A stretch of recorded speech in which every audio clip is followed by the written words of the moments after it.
macaamiishada sharafta badan meel kastoo aad joogtaan ku soo dhawaada Cadani Cosmetics hoyga kareemada dabiiciga ah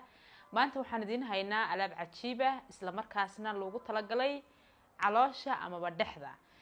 waa sad ka kooban saddex shay oo loogu talagalay inay xaydha yareeyaan kareemkan ayaa ugu horeeya waxaad marinaysaa dhaxdaada bacdina waxaad isticmaalaysaa bacdan tani waa iyadoo laga saaray kartoonkii tan waa iyadoo kartoonka ku jirta bacdan ayaad ku xidhaysaa oo aad si fiican ugu xidhaysaa ugu dambeyntina waxaad isticmaalaysaa beelkan loogu talagalay dhaxda haddaynu soo qaadano sawir tusaale markii hore sidan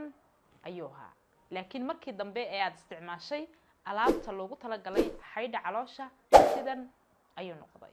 ugu dambeyntiina macmiil waxaan ku sheegayaa qaabkii aad u isticmaali lahayd iyo intaad ku joogi lahaydba waxa ku sharaxaya hawlwadeenada Cadani Cosmetics markaad soo booqato Cadani Cosmetics